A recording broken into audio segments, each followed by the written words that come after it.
साथियों नमस्कार। आइए कुछ महत्वपूर्ण और कुछ ज़रूरी बातें जो बिहार के संदर्भ में हैं उसे हम सबको मिलकर उठाना चाहिए, उसके खिलाफ आवाज़ उठानी चाहिए। आज 2020 के शुरुआत से ही दुनिया भर में, देश भर में और बिहार में कोविड-19 और कोरोना महामारी की चपेट में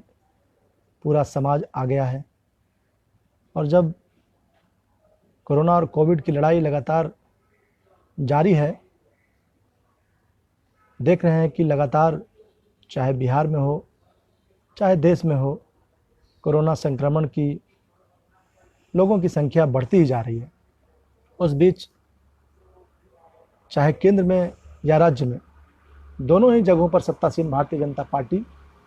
और उनके नेता शुरू से लेकर अब तक अपनी राजनीतिक जिम्मेवारियों का निर्वहन के बगैर, अपनी संवैधानिक जिम्मेवारियों का निर्वहन के बगैर, अपने सरकार के जिम्मेवारियों के निर्वहन के बगैर वो सिर्फ और सिर्फ वोट की राजनीति करते हुए दिखाई पड़ रहे हैं। आज जब 2020 में बिहार का चुनाव तयशुदा समय के अनुसार होना है, लेकिन इसके पहले जब हम देख रहे हैं कि बिहार में चाहे देश में तमाम जगहों पे संक्रमण की जो स्थिति है वो लगातार बढ़ते जा रही है, और उस बीच भारतीय जनता पार्टी के नेता, केंद्रीय गृह मंत्री श्री अमित शाह जी का बिहार में आज वर्चुअल रैली का ऐलान है। साथियों, इस वर्चुअल रैली के बीच में 72,000 बड़े बड़े एलईडी स्क्रीन लगाए गए हैं।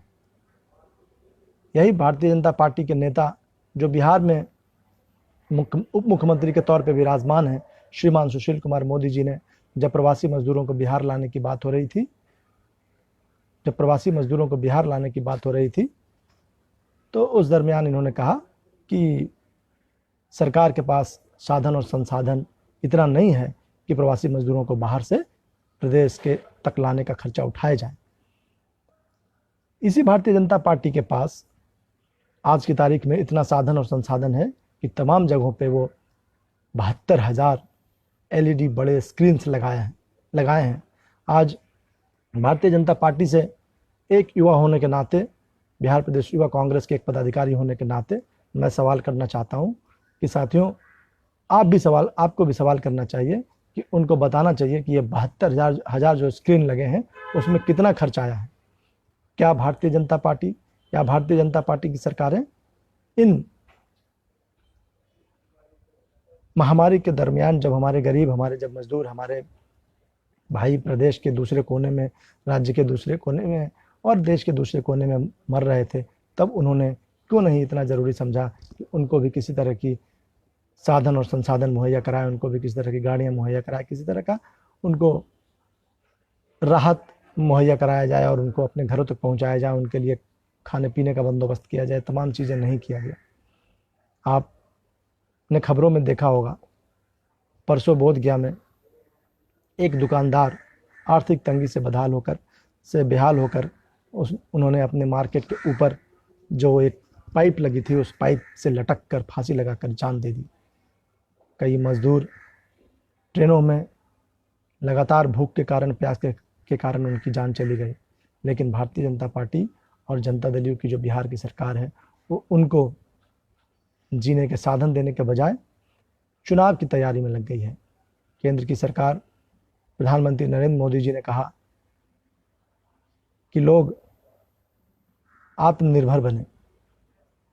साथियों, आज की तारीख में उनका कहने का आशय ये है कि अब जो हमारी सरकार है वो अपनी राजनीति में लग गई है, चुनाव को लड़ने में लग गई है, चुनाव जीतने में लग गई है। 19 तारीख को राज्यसभा के चुनाव होने हैं, उसमें विधायकों को खरीदने में लग गई है, विधायकों को तोड़ने में लग गई है। जैसा कि आपने गुजरात में देखा होगा, कांग्रेस के विधायकों को तोड़ने, उनके इस्तीफे दिलाने और तमाम चीज़ों में वो लगी। और इस बीच भारतीय जनता पार्टी और केंद्र सरकार और केंद्र सरकार का नेतृत्व कर रहे आदरणीय नरेंद्र मोदी जी का कहना है कि आप आत्मनिर्भर बने। इसका आशय ये है कि जैसे आपने देखा होगा कि कई जगह पर, कई बसों में और कई सार्वजनिक स्थानों पर दिया जाता है कि यात्रीगण कृपया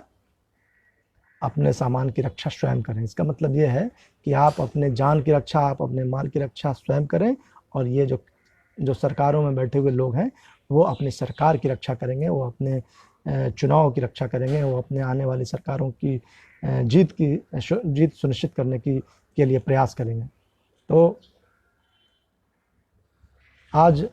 बिहार प्रदेश युवा कांग्रेस और साथ ही साथ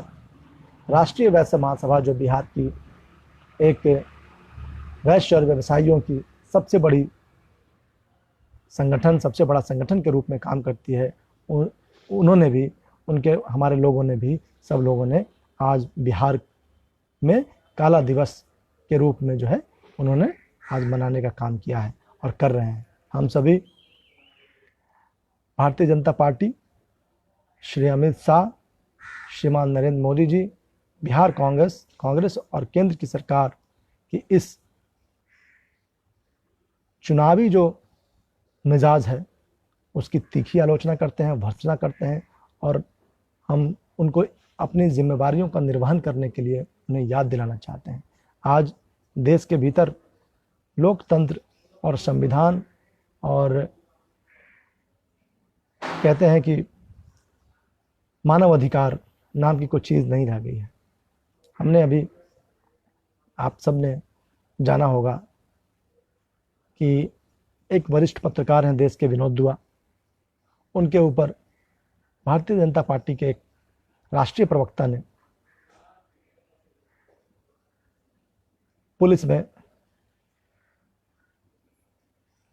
शिकायत दर्ज कराई है और उनके ऊपर मुकदमा दर्ज कराया गया है। कहने का आशय यह है कि कोई अगर पत्रकार या कोई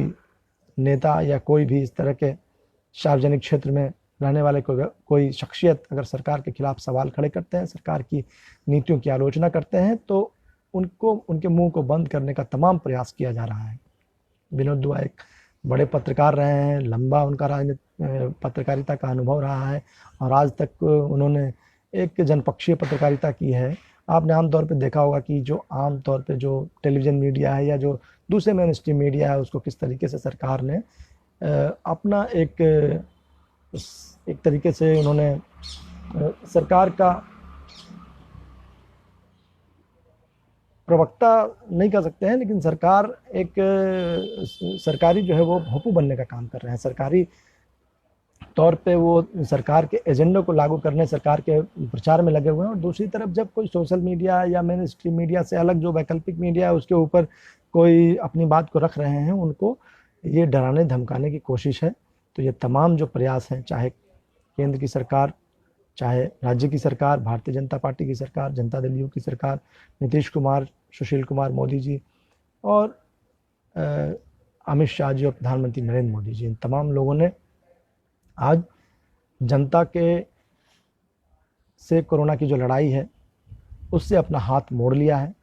उनको चिंता अगर है तो आने वाले चुनाव की है, उनको अगर चिंता है तो 2020 में बिहार की विधानसभा में चुनाव हो रहे हैं उसको जीतने की है। उनको राज्यसभा में जो चुनाव जो है ये 19 जून को होने हैं, जिसमें मतदान होना है, उनको विपक्षी पार्टी के जो विधायक हैं उनके उम्मीदवारों को कैसे उनके वोट को प्रभावित किया जा सके, इसके लिए वो काम कर रहे हैं। आपने लॉकडाउन के पहले भी देखा होगा जिस तरीके से मध्य प्रदेश में भारतीय जनता पार्टी ने अपनी सरकार बनाने के लिए कांग्रेस के एक बड़े नेता को से डील किया, और कांग्रेस के एक बड़े नेता जो है उसके पक्ष में जाकर पार्टी को छोड़कर और कुछ विधायकों को उनके पाले में ले जा करके, और भारतीय जनता पार्टी ने पूरी जो खरीद फरोख्त और तमाम चीज़ें होती है उसको लागू करके जो है ऐसा करने का काम किया। तो आप देख रहे हैं कि किस तरीके से पूरी संवैधानिक प्रक्रिया को, पूरे जो चुनी हुई सरकार है उसको और तमाम जो संस्थाएं हैं उसको किस तरीके से ध्वस्त करने की कोशिश हो रही है। मैं बिहार प्रदेश के युवाओं से और देश भर के युवाओं से हाथ जोड़कर अपील करना चाहता हूं कि आज भारत, आज हमारा समाज एक बड़ी ही विपरीत परिस्थिति का सामना करना पड़ रही है, और आप सभी की और हम सभी की यह जिम्मेवारी बनती है कि राजनीति से ऊपर उठ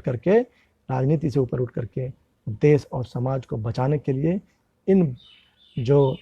सत्ता लोलुप पार्टियां हैं, ये जो सिर्फ सत्ता और सिर्फ वोट की राजनीति करना चाहते हैं, इन लोगों को सबक सिखाने का समय आ गया है साथियों, और उसकी शुरुआत बिहार से होनी चाहिए। आज चुनाव का इंतज़ार नहीं होना चाहिए। मैं बिहार के तमाम युवाओं से, बिहार के किसानों से, नौजवानों से, तमाम लोगों से ये अपील करना चाहता हूँ जो सार्वजनिक क्षेत्र में, सामाजिक क्षेत्र में और राजनीतिक क्षेत्र में काम करते हैं, कि आपको आगे निकल कर मजदूरों के मुद्दों को, युवाओं के मुद्दों को, किसानों को मुद्दों को आगे करके